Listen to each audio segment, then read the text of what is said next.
Salut l'ambiance, on est aujourd'hui à Volvic, je suis prêt pour attaquer un nouveau GR, mon premier GR en solo, le GR 441, le tour de la chaîne des Puys en Auvergne. Je pars de Volvic, mon sac est prêt, il est juste là, il reste plus qu'à aller marcher. Il fait pas très beau, ils annoncent pas trop beau, mais quelque part c'est ce que je recherchais aussi parce que pour mon gros projet de cet été, j'aurais pas forcément que du soleil. Voilà, il n'y a plus qu'à et c'est parti.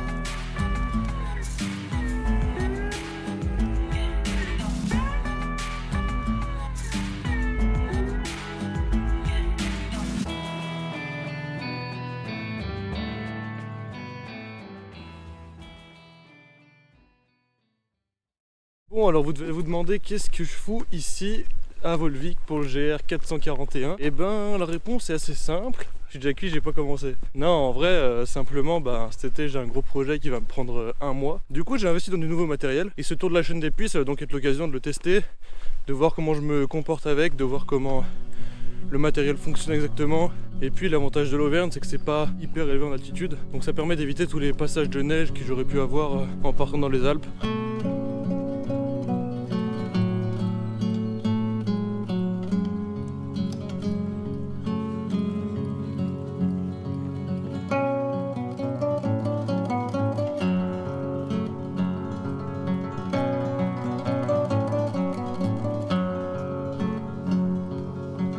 Ça fait à peu près ça fait 1h10 que je marche. J'ai fait pas beaucoup de kilomètres. J'ai fait combien? J'ai fait 4,3 km. Le col de la Nugère se rapproche. On n'est plus qu'à 4 km. Là je suis exactement au goulot. Et voilà, on avance.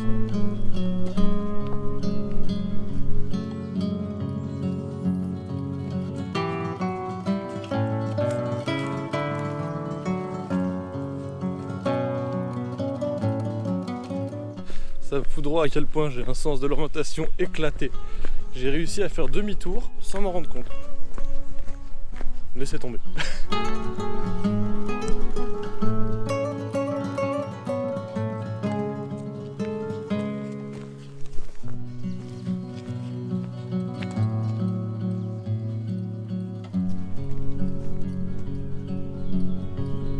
J'ai rencontré deux gars grave sympas de Rouen. Ils font leurs études là-bas, ils sont tous les deux en école d'ingé. Grave cool, je pense qu'on va se recroiser sur le long du parcours, ils avancent vachement bien. Et pour la petite anecdote, il y en a un des deux, Guillaume, l'autre c'est Mathéo, qui est champion du monde de monocycle tout terrain.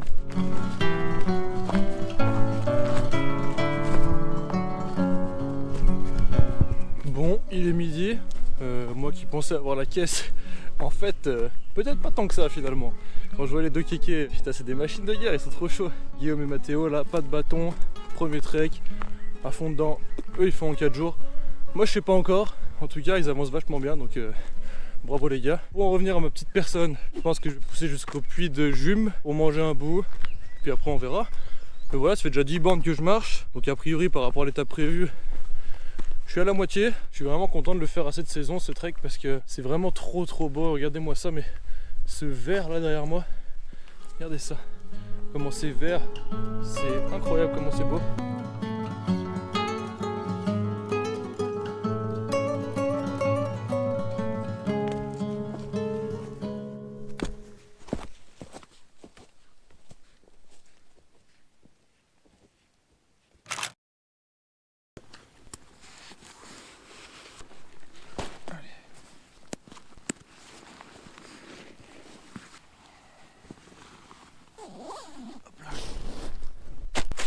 Au repas du midi, croque-monsieur brownie. On a vu pire quand même. Bon, le cadre est brumeux, mais c'est cool quand même. Alors ce que je voulais vous dire par rapport aux gens que j'ai croisés qui travaillaient là. En fait je leur ai demandé si je pouvais les filmer histoire de mettre un peu en avant leur boulot. Parce que franchement c'est des gens qui font un taf de ouf. Du coup ils m'ont dit on va demander à celle qui nous gère. C'est une dame du coup de la réserve de la chaîne des Puys. Si je dois résumer ce qu'elle m'a dit. En gros, au niveau du bivouac, le camping est complètement pas autorisé. Ça, on est d'accord. Ensuite, au niveau du bivouac, il est autorisé mais sauf que la plupart des terrains qui sont autour sont privés, donc ça veut dire qu'on peut se faire dégager par le propriétaire s'il veut pas qu'on soit là. Mais sinon, il est toléré 1 heure avant le coucher du soleil et 1 heure après le coucher du soleil. Ça, c'est un peu comme dans tous les parcs nationaux, il me semble. Ensuite, il est interdit de bivouaquer sur les pentes des puits, sur le sommet des puits et dans le creux des puits. Les feux, il me semble que c'est pas autorisé. Mais voilà, comme ça vous saurez et vous pourrez partir informé la prochaine fois que vous partez sur la chaîne des puits. Ça avancera tout le monde. Et sur ce, bonne app. Et en tout cas, je sais pas si vous savez, mais il fait pas très chaud.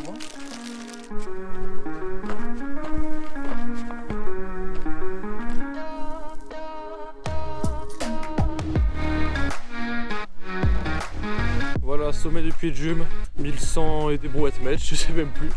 Il caille bien, je suis dans la brume, il fait bien frais quand même.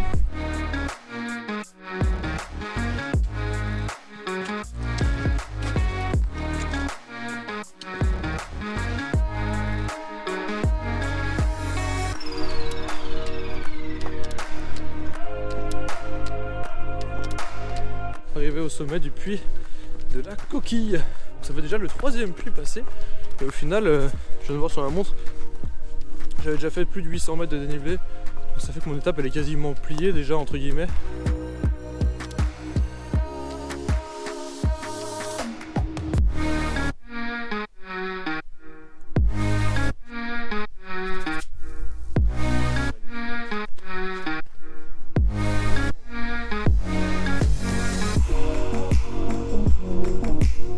Là les gars, on est en train d'arriver sur ce genre de vue, ça fait pas rire les mouettasses. Regardez-moi ça.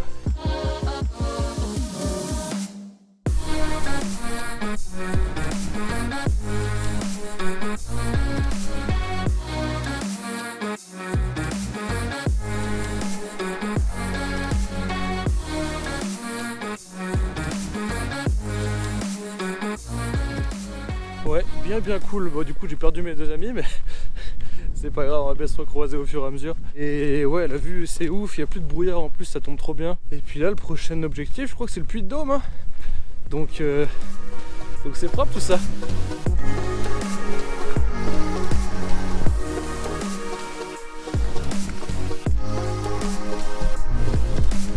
Pas ouf, les routes toutes plates comme ça fait mal aux pieds.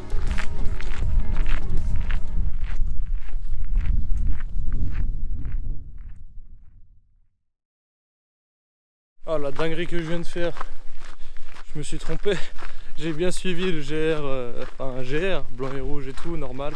Et en fait c'était le GR4, moi je suis le GR441, pas le GR4. Donc j'avais bien avancé sur la carte. Bon alors il y avait bien la marque, mais en fait, juste avant il y avait un panneau. Ouais, c'était bien indiqué GR4 et moi j'ai suivi comme un mongol. Forcément, c'était un peu moins intuitif de se dire qu'il fallait passer par la route. Bon, j'ai retrouvé mon chemin. Après un post mytho que c'était pas très bien indiqué. Mais bon, j'avais qu'à être plus attentif. C'est aussi de ma faute évidemment. Je commence à avoir mal aux pattes un peu là. Hein. Ça fait 21 bornes et 1039 de D+. Et 500, 600 presque de D-.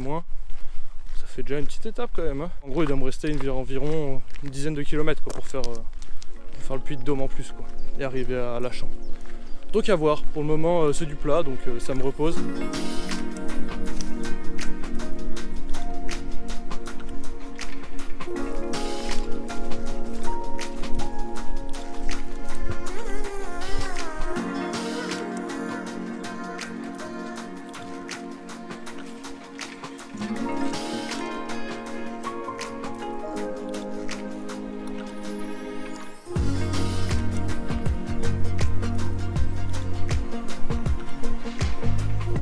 À 7,5 km de Lachamp, donc je pense que je vais y aller aujourd'hui. Il est 16h55, donc 17h, 18h, 19h. Ouais, en vrai, c'est jouable. Hein.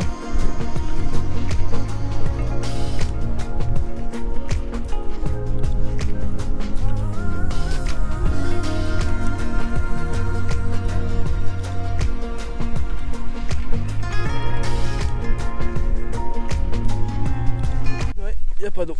Bon, c'est la vie. Hein. Du coup, on va à Lachamp.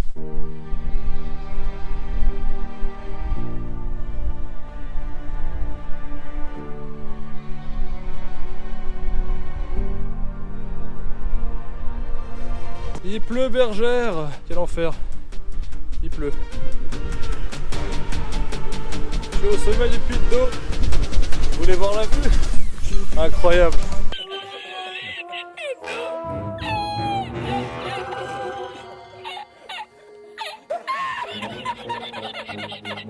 Pour dire, je suis à côté de l'antenne et je la vois même pas. Je vois à peine la tour qui tient l'antenne.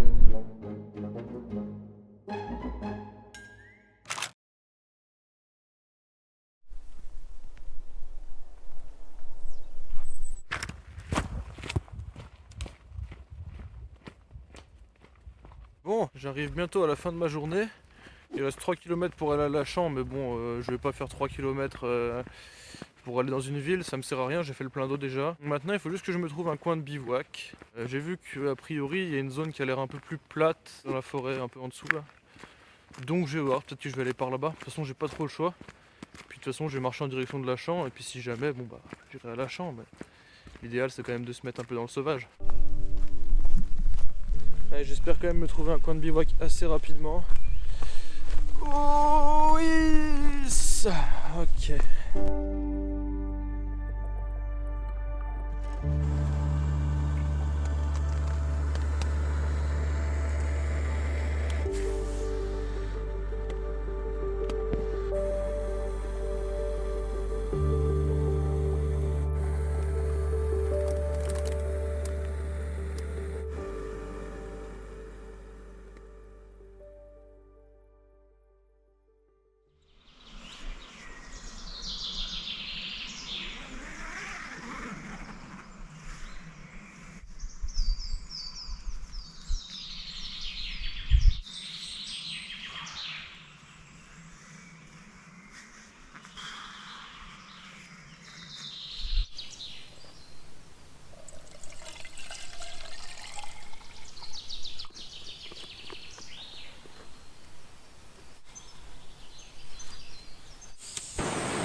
Deuxième jour, et ben il y a encore du boulot avant que je sois prêt pour cet été, hein, parce que là, je me suis levé à 7h je crois, et là je pars, il est 9h30. J'ai mis longtemps à plier ma tente, enfin j'ai mis longtemps, je sais pas si j'ai utilisé la technique la plus optimisée, même hier soir j'ai galéré à la planter. Bon après ça c'est un peu aussi à cause du terrain qui était, c'était très très joli, mais c'était une espèce de mousse, du coup ça, les sardines plantaient pas comme il faut, j'ai dû tout caler avec des bâtons, des pierres et tout, donc pas facile. Mais voilà, c'est fait. Une nuit de passée, j'ai bien dormi, ça va. Enfin, c'était pas la nuit du siècle, mais ça va. Et puis aujourd'hui, du coup, ça fait à peu près 30 bornes aussi, mais ça doit être un truc comme 500 et 600, quoi. 500 plus, 600 moins, un truc comme ça. Donc relativement plus simple, mais il y a du boulot, ouais.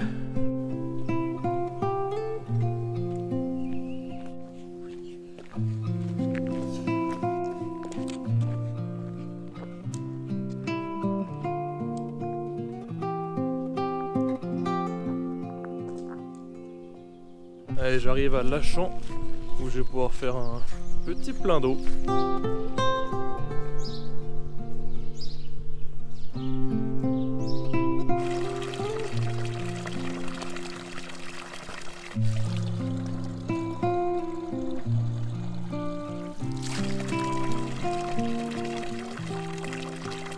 Allez, je suis en train de quitter Lachan. Prochain objectif, le puits de Mercœur, puis le puits de la Solace et puis le puits de la Vache. Puis prochaine ville, Saulzay-le-Froid ou le Froide. Le Froid, je pense, c'est plus logique.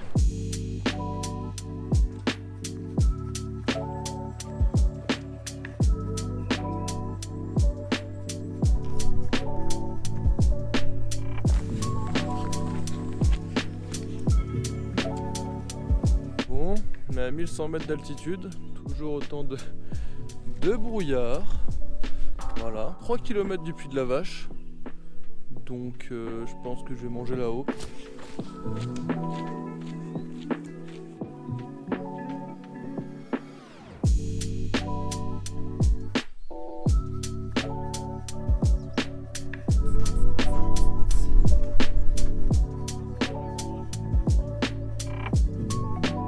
Allez, après une petite pause pour manger, je suis reparti. Là il caille bien que sa mère quand même.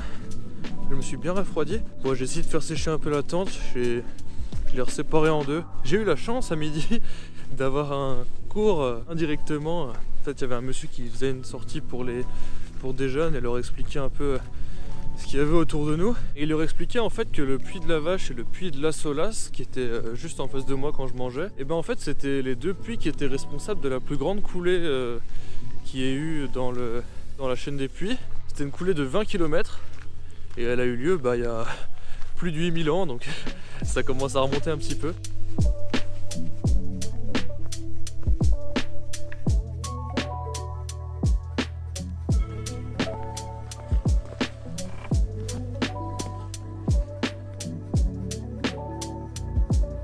Les changements d'ambiance sont quand même assez dingus.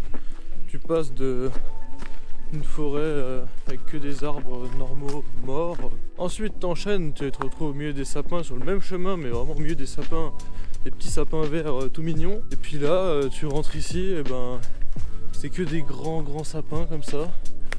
Tu te dis bon bah d'accord. Du coup c'est hyper plaisant.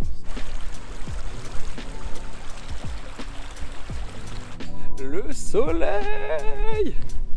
Sans déconner, ça fait trop plaisir. Surtout que j'avais vu qu'il devait pleuvoir à 15h.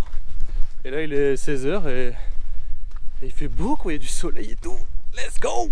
Bon bah je pensais trouver du monde et du fromage à sauser le froid. Quelle ne fut pas ma déception quand j'ai vu qu'il y avait la fromagerie, j'avais vu aucune nouvelle. Je l'ai cherché, pas trouvé. Alors je sais pas si elle existe. En tout cas elle devrait être ouverte normalement. Elle l'est pas. Du coup je file à Pessade. Ah oui, et là je pense que vous le verrez pas, mais derrière moi là-bas il y a ce grand steak de Puy-de-Dôme. Bon, j'ai Pessade en face. Je suis cuit. Je pense que Orcival ça va être non. Lac de Servières sûrement par contre. Je suis cuit.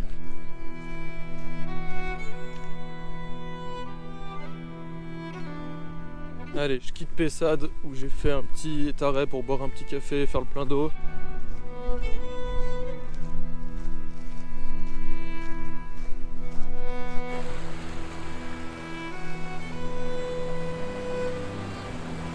Bon, je vais pas m'arrêter là, mais j'ai un petit besoin pressant donc faut que je le fasse. Mais là il y a un putain de spot de bivouac. Regardez ça.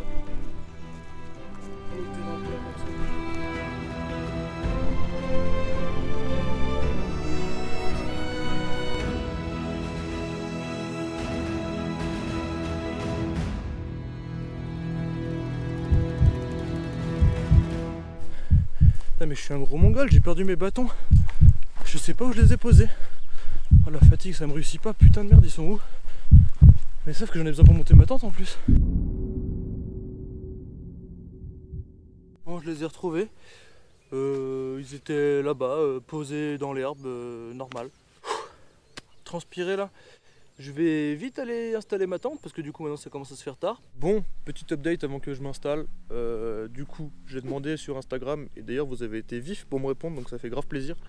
Ce que ce panneau voulait dire exactement, si c'était pour les campeurs ou si c'était pour les bivouaqueurs aussi. Alors, comme je m'y attendais un peu, a priori, les bivouaqueurs seraient moins concernés par ce panneau. C'est parce qu'en général, c'est des coins qui sont fréquentés et du coup, c'est des gens qui installent leur tente pendant des heures et des jours entiers et qui squattent la place au lieu que tout le monde puisse la prendre. Donc, ce que je vais faire, c'est que je vais m'y mettre. De toute manière, comme vous pouvez le voir, il y a personne.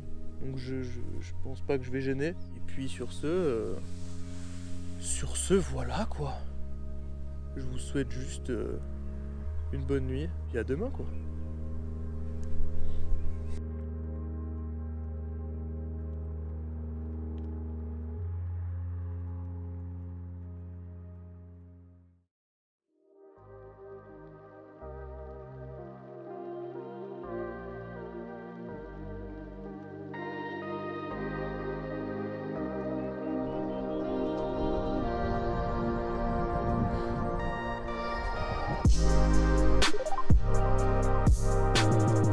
Jour 3, j'ai fait place nette, plus rien derrière moi, hop là, on laisse pas de traces évidemment.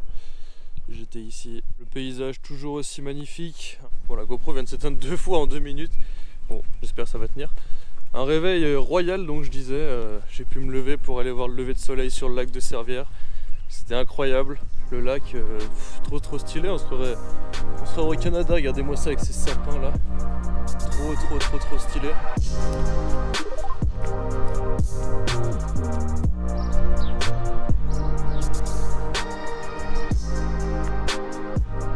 Allez, je quitte le petit village d'Orcival où j'ai fait une pause de bien 1 heure. Donc une bonne grosse pause, mais j'en avais besoin parce qu'il fallait que je fasse charger la batterie externe. Donc bon bah voilà, c'est fait. Elle n'est pas chargée à bloc du tout, elle est chargée à 1 barre. Donc on va jouer à l'économie aujourd'hui. J'ai acheté un petit bout de fromage, mangé une petite crêpe, un petit jus d'abricot, un petit café. Là franchement je suis au max. Trop gentil, en plus les gens du village très accueillants et tout. Il fait super beau, la journée commence trop bien. Bon, c'est déjà 11h52 du coup comme je disais, donc pas falloir traîner maintenant. Je pense que je vais manger mon repas de midi en marchant. Et c'est un plaisir d'être ici, c'est trop cool. Je suis en train de me demander où j'ai bien pouvoir me perdre aujourd'hui. Parce que pour le moment, sur les 2 premiers jours, je me suis quand même perdu au moins 2 fois par jour. Ce qui explique le rallongement de mes journées, mais que j'avance pas plus vite que ce que je devrais, quoi. C'est tout moi, c'est tout moi.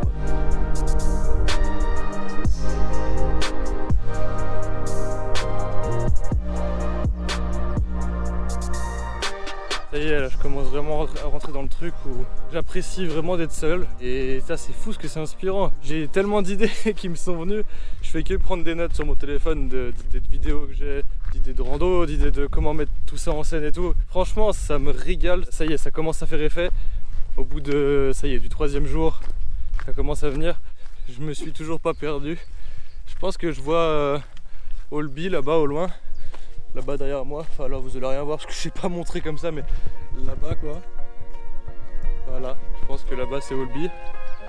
Du coup je pense que d'ici une petite demi-heure je devrais être arrivé. C'est peut-être là-bas en face Olby, peut-être. Ça me paraît quand même plus crédible. Je sais pas si on voit avec ma grosse tête ici, c'est bon, on part là-bas.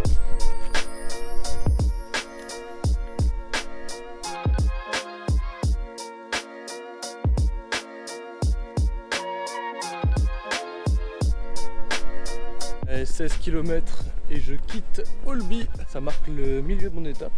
Congibo est à 16 km. J'ai mis 4h30 pour faire ça, en comptant que je me suis arrêté facilement 1h30. Donc j'ai plus qu'à faire ça cet après-midi. Ça veut dire que cet après-midi je peux aussi me prendre une pause d'1 bonne heure si je veux, pour me reposer, pour manger, pour je ne sais quoi. Donc ça c'est bon à savoir et ça fait plaisir parce que je me sens super bien.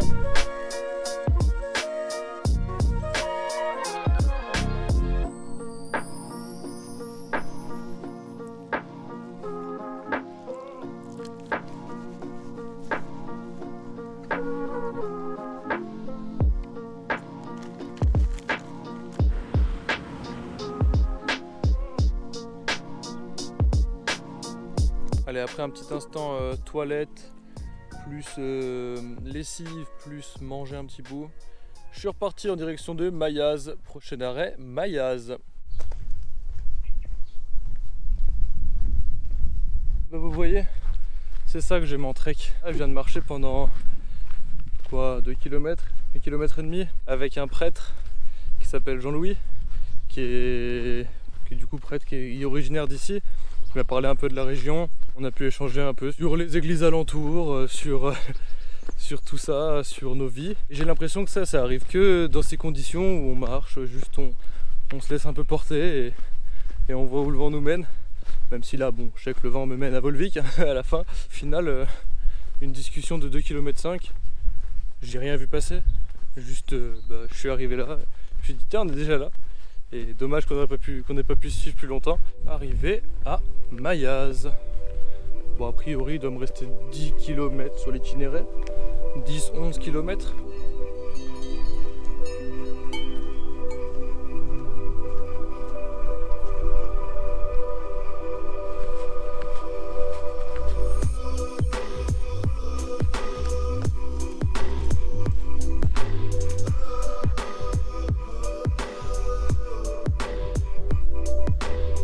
Prochaine étape, Saint-Pierre-de-Chastel.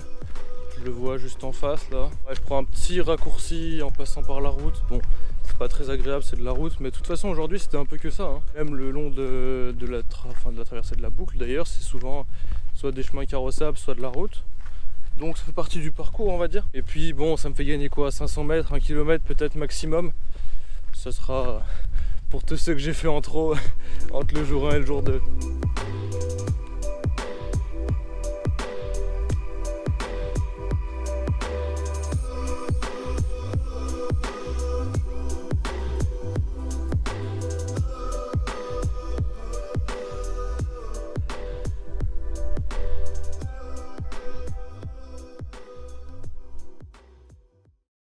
Il est 17h38, après cette petite pause qui s'impose.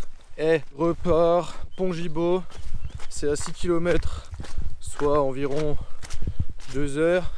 Je suis cuit, sa mère, j'ai mal partout, je suis dead. Du coup, je pense que j'ai plus trop vous filmer, de toute façon, même ma GoPro, même plus rien de la batterie, comme le bonhomme. Mon téléphone, ma GoPro, plus rien.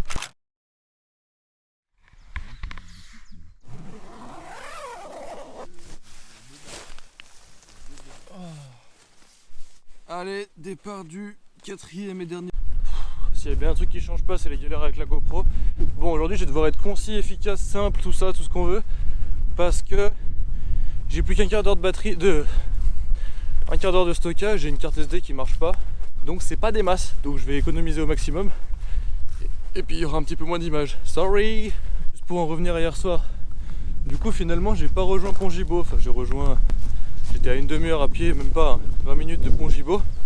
Mais du coup sur la route, j'ai retrouvé mes deux grands marcheurs, là, mes deux grands compères du premier jour, Guillaume et Mathéo, qui eux aussi ont eu des petites galères à base d'ampoules et tout.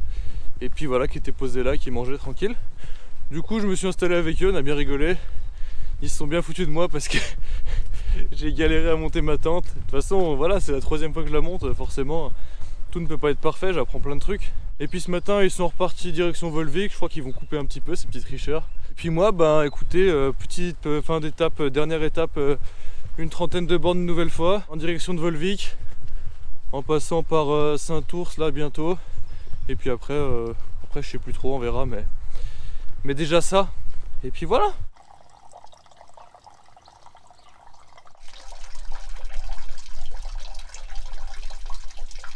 Allez, arrêt minute à Saint-Ours pour prendre un petit saucisson à la boucherie, petit saucisson local, je pouvais pas revenir sans rien, donc voilà, je vais goûter ça et je vous dirai si c'était bon.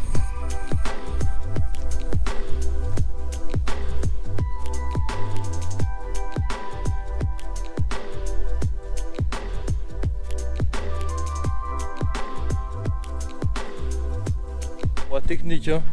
Moi je suis arrivé de là-bas, là où il y avait les petits bonhommes, et après je vais là-bas. Mais en fait, putain, heureusement je fais attention à ce moment-là, je savais qu'il y avait une espèce d'épingle, mais en fait, regardez derrière moi comment ça. Un chemin ici, un chemin en face, un chemin là, et en fait je prends lui, alors j'arrive de là.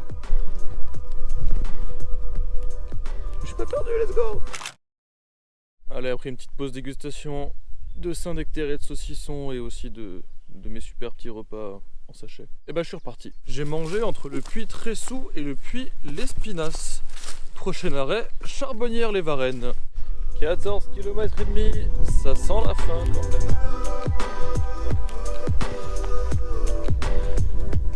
Allez, juste ici le puits Verrières. Moi je pars par là-bas. Bon, très bonne nouvelle, on est plutôt très bien sur le timing. Il est 15h20 et j'ai à ma gauche là Charbonnières-les-Varennes. Donc ça veut dire qu'il doit me rester environ 5 km pour arriver à Volvic. 5 km, 1 heure, 1 heure et demie. Bon, ce qu'on fait c'est que j'avance jusqu'à Volvic et puis on se retrouve là-bas pour clôturer ce beau GR et se faire des bisous. Allez, regardez, Volvic, c'est dans cette direction. Hop, là-bas le puits de Dôme. Donc je suis parti de là-bas, je suis allé au puits de Dôme et après tout le tour de la chaîne des puits, tac tac tac tac tac tac tac tac tac tac tac, pour revenir ici et finir bientôt ce trek dans quelques kilomètres. Ouh.